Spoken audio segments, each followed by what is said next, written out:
You know that moment, when you realize, you've just destroyed someone's entire life? I'm talking about that exact second, when their face goes completely white, their mouth drops open, and they realize that everything they thought they knew was a lie. That moment happened to my sister, on her wedding day. And I was the one holding the match.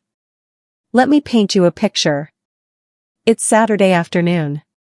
The venue is this gorgeous countryside manor. You know the type, with those sprawling gardens, and fairy lights strewn between the trees. The kind of place that costs more per day than most people make in a month. There are 200 guests. All dressed to the nines. The photographer is running around, capturing every single detail. The string quartet is playing softly in the background. And then, there's the bride. My sister, Jessica. Standing there in her $15,000 dress. Yes, you heard that right. $15,000. Hair done by some celebrity stylist she flew in from New York. Makeup that took 3 hours to apply. She looks perfect. Or at least, she did. Because right now, as I'm standing here, watching this unfold, she's screaming. And I mean, screaming. The kind of sound that makes every single person in a 200-person crowd stop talking and turn to stare. The groom? He's gone. Just vanished. Left his bride standing at the altar, in front of everyone she's ever known. The wedding planner is frantically making phone calls. The guests are whispering behind their programs. Some are already, quietly, making their way toward the exits. And me? I'm standing in the back, watching my sister's perfect day crumble into absolute chaos. You're probably wondering, what did I do? What could possibly drive someone to destroy their own sister's wedding? Well, let me tell you, it wasn't what I did. It was what I didn't do. See, my sister had given me one job. Just one. She handed me her wedding budget, looked me straight in the eye, and said, "Follow this." Exactly. Don't you dare spend 1 penny more. And you know what? I followed that budget to the letter. Every single line item. The problem is, my sister, well, she's never been good with numbers. Let me tell you about my sister, Jessica, and why this moment had been building for 27 years. Jessica is, how do I put this nicely, the golden child. Always has been. From the moment she took her first breath, my parents treated her like she was made of pure starlight. Me? I was the practical one. The responsible one. The one who, when Jessica wanted something, was expected to make it happen. Growing up, our house had this unspoken rule. Jessica dreams, and everyone else makes those dreams come true. I remember. I was maybe 8 years old, and Jessica was 6. She wanted this elaborate princess birthday party. We're talking pony rides, a castle bounce house, professional face painters, the works. My parents didn't have that kind of money. Dad was working construction. Mom was a part-time secretary. But somehow, they made it happen. They took out a credit card, borrowed money from my grandparents, and gave Jessica her perfect princess day. You know what I got for my birthday that same year? A sheet cake from the grocery store, and $5 to spend at the toy store. When I asked why Jessica got a party and I didn't, my mother looked at me, with this tired expression, and said, "Jessica has special needs. She needs more attention." Special needs. That's what they called it when Jessica would throw screaming tantrums if she didn't get exactly what she wanted. When she would hold her breath until she turned blue if someone told her no. The rest of us? We learned to say yes. In high school, Jessica decided she wanted to be homecoming queen.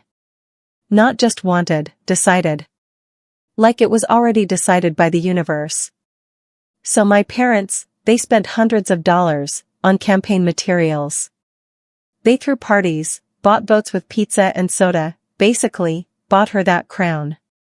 I was on the honor roll, captain of the debate team, volunteering at the animal shelter every weekend. You know how my parents celebrated my achievements? They put my report card on the refrigerator, next to Jessica's homecoming photos. College was even worse. Jessica got into a decent state school, but that wasn't good enough. No, she had to go to this private liberal arts college that cost $45,000 a year. My parents, they co-signed loans, refinanced the house, basically, mortgaged their entire future. For Jessica's dream. When I graduated high school with a full academic scholarship, you know what my dad said to me? He said, "Well, at least we won't have to pay for your college too." That was it. No congratulations. No pride. Just relief that I wouldn't cost them money. And through all of this, Jessica learned something. She learned that, if she wanted something badly enough, if she made enough noise, if she made everyone around her uncomfortable enough, she would get it. Flash forward to last year. Jessica gets engaged to David. He's fine. Decent guy, works in marketing, makes okay money. Nothing spectacular, but he loves her. And honestly, after watching Jessica's dating history, that was refreshing. But Jessica doesn't want fine. She doesn't want decent. She wants a fairy tale. So she starts planning this wedding. And when I say planning, I mean, she creates these Pinterest boards with thousands of pins. She bookmarks venues that cost more than most people's cars. She starts talking about destination bachelorette parties, and custom wedding favors, and flowers that have to be flown in from Ecuador. David tries to, gently, suggest maybe they should scale back. You know what Jessica does? She cries. 4 hours. She tells him that he doesn't love her, that he doesn't want their day to be special, that he's ruining her dreams. Sound familiar? My parents, of course, offer to help pay. But here's the thing, they're already drowning in debt from Jessica's college loans. Dad's retirement account is gone. Mom's been working 2 jobs, just to keep up with the payments. But Jessica, she doesn't care. She doesn't see the stress lines around my mother's eyes. She doesn't notice that Dad's been eating peanut butter sandwiches for lunch, because they can't afford anything else. All she sees is her perfect wedding. And then, she looks at me. "You're good with numbers," she says. "And you're practical. I need you to be my wedding coordinator." Let me know in the comments where you are watching this video from. I'd love to know. Not, "Will you help me plan my wedding?" Not, "Would you mind?" She needs me. Like I'm some kind of wedding planning servant. But you know what? I said yes. Because that's what I always did. Jessica hands me this thick binder, full of magazine clippings and vendor quotes, and this elaborate spreadsheet that she calls her budget. Follow this exactly, she tells me. Don't change anything. Don't substitute anything. I want everything to be perfect. I take the binder home, and I sit down at my kitchen table with a calculator. And that's when I start to smile. Because Jessica, my mathematically challenged sister, had made a mistake. A big one. So there I am, sitting at my kitchen table, at 11 o'clock at night, going through Jessica's so-called budget. And let me tell you, this wasn't just any mistake. This was a masterpiece of mathematical incompetence. See? Jessica had done what Jessica always does. She found everything she wanted, wrote down the prices, and then, somehow, convinced herself that it would all magically add up to what she could afford. The venue she wanted? $12,000. The photographer? $8,000. The flowers? $6,000. The dress? $15,000. I'm adding, and adding, and adding. The calculator keeps showing me the same number. $87,000. Jessica's budget? The amount she had saved, plus what David had saved, plus what my parents were contributing, plus the small loan they qualified for? $32,000. She was $55,000 short. But here's the beautiful part. Jessica had written, at the top of every single page, in her perfect, loopy handwriting, "Follow this budget exactly. Do not change anything." And you know what? I decided. I was going to do exactly what she asked. I spent the next 3 weeks making phone calls. I found vendors who could match every single item on Jessica's list for exactly the amount of money she had budgeted. The venue? Instead of the Countryside Manor, I booked the community center at the local park. You know, the one with the folding chairs and the fluorescent lighting and the smell of disinfectant. The photographer? Instead of the award-winning artist who charged $8,000, I hired my neighbor's teenage son, who had just gotten a camera for Christmas. Cost? $200. The flowers? Forget the imported roses and peonies. I went to the grocery store, bought whatever was on sale, and arranged them myself. In mason jars. The catering? Jessica wanted this elegant plated dinner, with filet mignon and lobster tails. What she got was a taco bar from the local Mexican restaurant. Delicious, but definitely not what she had in mind. And the dress? Oh, the dress. Jessica had fallen in love with this custom gown from some boutique in the city. Hand-beaded, silk, the works.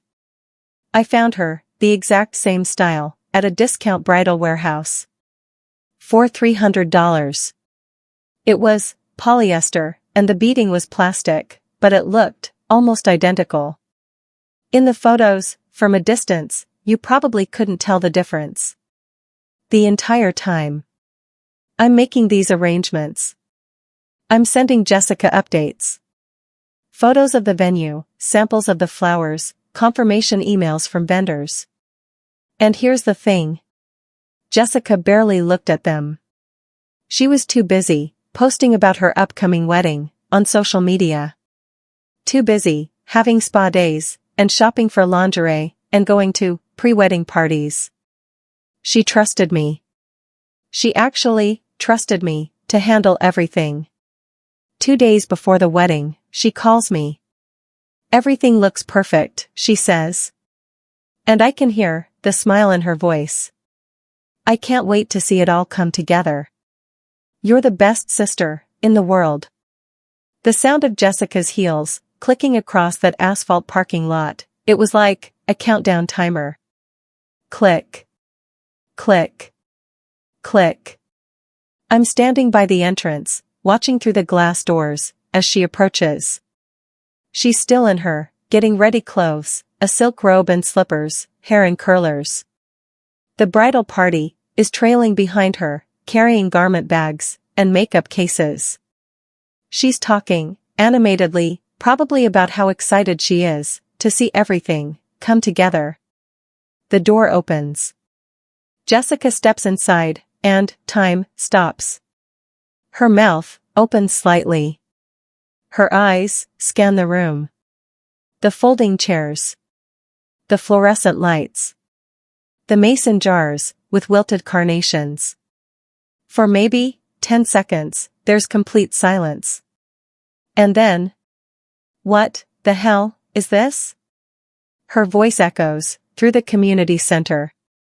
Every single person in that room turns to look.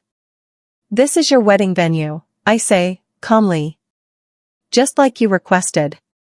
Jessica's eyes find mine. And I swear, I can see the exact moment when she realizes what happened. No, she says, shaking her head. No, no, no. This isn't. I showed you pictures of the manor with the gardens. You showed me pictures, I agree. But you gave me a budget. And you told me to follow it exactly.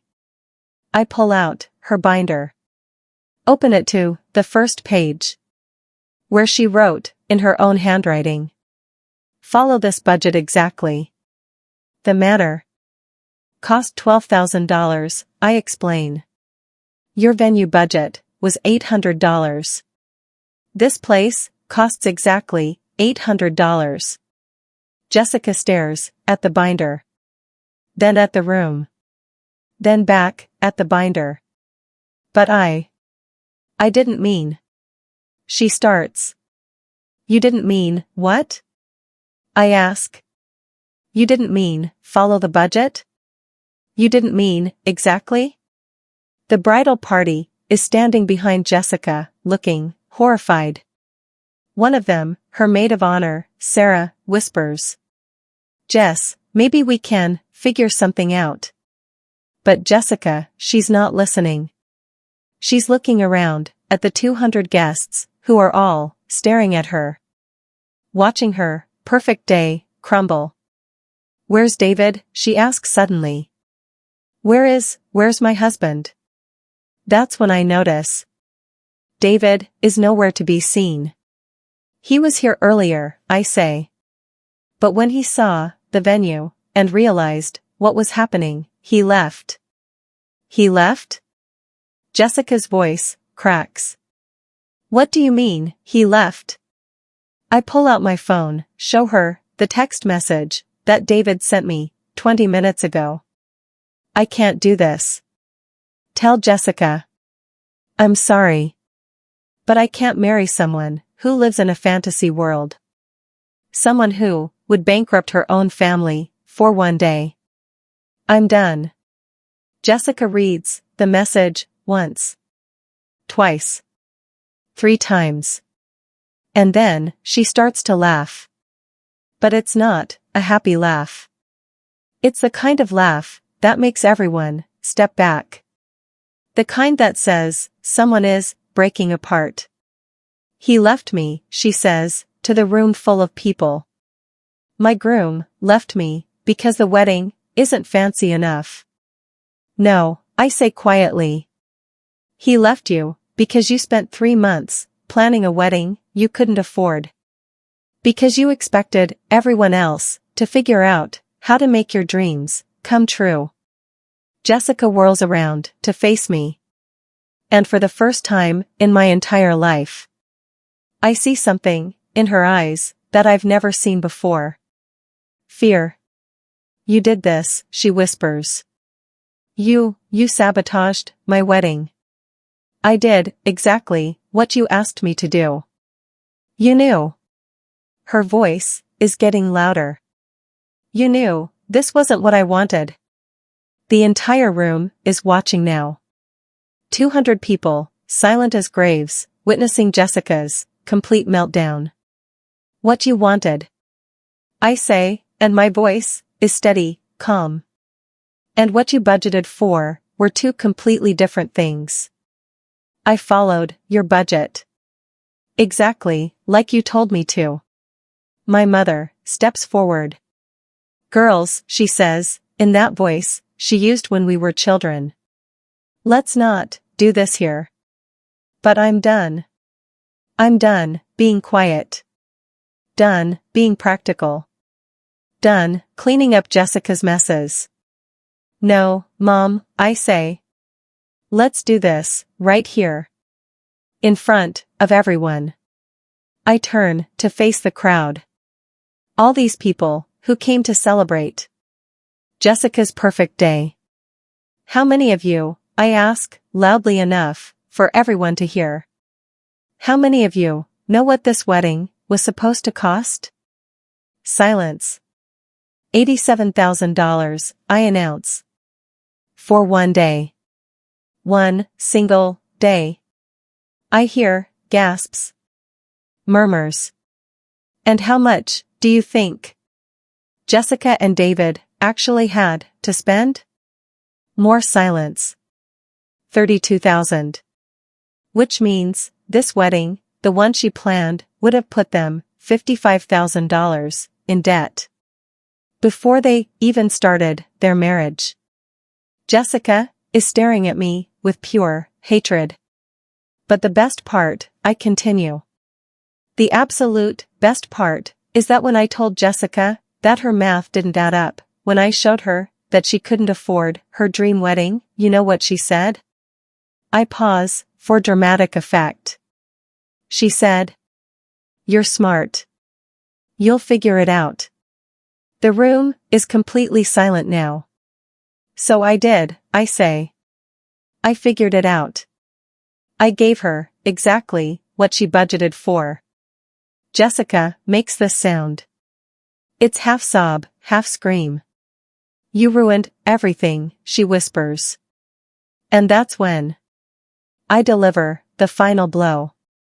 "No, Jessica," I say. "You ruined everything. 27 years ago, when you learned that if you cried loud enough, someone else would always clean up your mess." The silence, after I said those words, it felt like the entire world had stopped breathing. Jessica just stood there, staring at me. Her perfect makeup starting to streak down her cheeks. Her hands shaking. And then, she did what Jessica always does when reality finally catches up to her. She ran. Right out of that community center, still in her silk robe and slippers, past 200 guests, who were all watching, with their mouths open. The bridal party scrambled after her. My parents looked like they wanted to disappear into the floor. And me? I walked over to the folding table that was supposed to be the gift table, and I sat down. Because you know what? I was tired. Tired of running around, cleaning up messes that I didn't make. David's best man came up to me about 10 minutes later. "Is she?" he started to ask. "Gone?" I finished. "Yeah. She's gone." "And David?" "Also gone." He nodded like he wasn't surprised. "You know," he said, sitting down next to me. "David called me this morning. At 6 a.m. He said he had been lying awake all night, thinking about their future together." I looked at him, waiting. He said Jessica had never, in the 3 years they'd been together, never once asked him what he wanted. For the wedding, for their honeymoon, for their life. It was always what she wanted, and everyone else had to figure out how to make it happen. "Smart man," I said. "Yeah. Too bad it took him until his wedding day to figure it out." The guests started leaving. Most of them, just quietly, slipped out the back. But a few came up to me before they left. My Aunt Carol, Jessica's godmother, stopped by the table. "You know," she said, quietly, "I've been watching this family for 30 years. And I've been waiting for someone to finally tell Jessica the truth. And I'm glad it was you." Even some of Jessica's friends stopped to talk. Sarah, her maid of honor, sat with me for almost an hour. "She's been impossible these past few months," Sarah admitted. "The bachelorette party cost me $800. $800 for one weekend. And when I told her I couldn't afford the spa day and the fancy dinner, she said I was being selfish." "Sounds familiar," I said. "The worst part is, she made it seem like, if we really loved her, money wouldn't matter." I nodded. Because I knew exactly what she meant. By the time everyone had left, it was just me, and my parents, and the custodian, who was waiting to clean up. Mom finally came over. You didn't have to. She started. Didn't have to what? I asked. Didn't have to follow Jessica's exact instructions? Didn't have to give her exactly what she asked for? You know that's not what she meant. Actually, Mom, that's exactly what she meant. She meant, make my dreams come true, regardless of how much it costs or who gets hurt.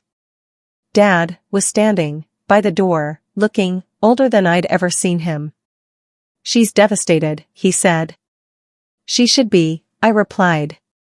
Maybe now, she'll learn that actions have consequences. She's your sister. And you're my parents. But somehow, Jessica's feelings are always more important than mine. That night, I went home to my quiet apartment and I made a cup of tea. And for the first time in years, I felt peaceful. Until my phone started buzzing. Text after text after text. From Jessica, I hate you. You ruined my life. I will never forgive you for this. From Mom, please call your sister. She's hysterical. We need to fix this. From Dad, family is supposed to stick together. How could you do this to her? From various relatives, we heard what happened. This is so embarrassing for the whole family. And then, 3 days later, the legal letter arrived. Jessica was suing me. For emotional distress and breach of contract and something called intentional interference with wedding plans. I called a lawyer, showed him Jessica's binder with her handwritten instructions and all the receipts, proving I'd followed her budget exactly. He laughed. Actually, laughed. She doesn't have a case, he said. You have written proof that you did exactly what she asked you to do. If anything, she owes you for your coordination services. The lawsuit was thrown out within 2 weeks. But the real consequences were just beginning. A month after the wedding, Mom called me. Your father and I were going to counseling, she said. Oh? The therapist says we enabled Jessica. That we created this situation by never setting boundaries. And we're declaring bankruptcy. The wedding expenses, on top of Jessica's college loans, we can't keep up anymore. I felt a little guilty about that. Until Mom said, but you know what? For the first time in 30 years, your father and I are talking about what we want. Not what Jessica wants. What we want. 2 months later, Jessica sent me a different kind of text. David got engaged to his coworker. They're having a small ceremony at City Hall. I thought you should know. And then, 6 months later, the text. I never expected. I'm in therapy. Dr. Martinez says. I need to take responsibility for my actions. She says, what you did at the wedding, it wasn't sabotage. It was a wake-up call. I'm not ready to apologize yet. But I wanted you to know. I'm working on it. It's been a year now. Since the wedding, that never happened. Jessica moved back in with my parents.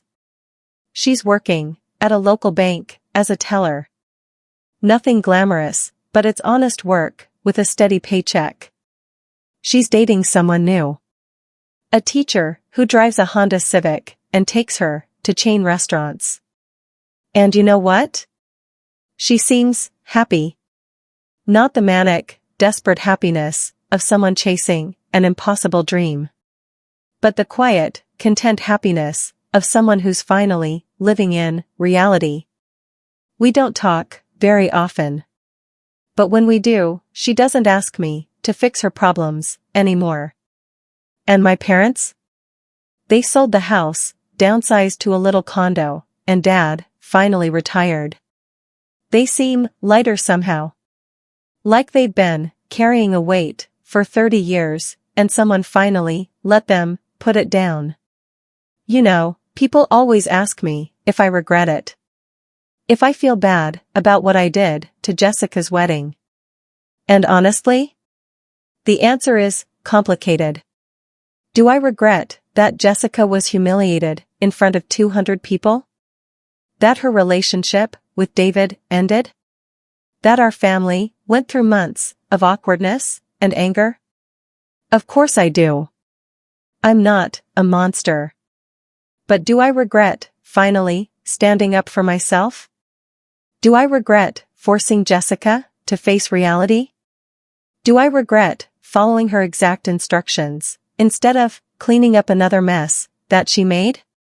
Not for a second. See, here's what I learned from all of this. Sometimes, the kindest thing you can do for someone you love is to stop enabling them. My parents spent 30 years teaching Jessica that someone else would always fix her problems. That if she wanted something badly enough, reality would bend around her wishes. And Jessica? She spent 30 years learning that lesson. The wedding wasn't really about flowers and venues and photographers. It was about a pattern that had been building our entire lives. Jessica makes unrealistic plans. Everyone else scrambles to make them work. Jessica gets what she wants. Everyone else pays the price. But that day, in the community center, I broke the pattern. For the first time in her entire life, Jessica had to face the consequences of her own choices. Was it harsh? Maybe. Was it necessary? Absolutely. Because you know what happened when I stopped fixing Jessica's problems for her? She learned to fix them herself. That bank job? She applied for it on her own. The therapy?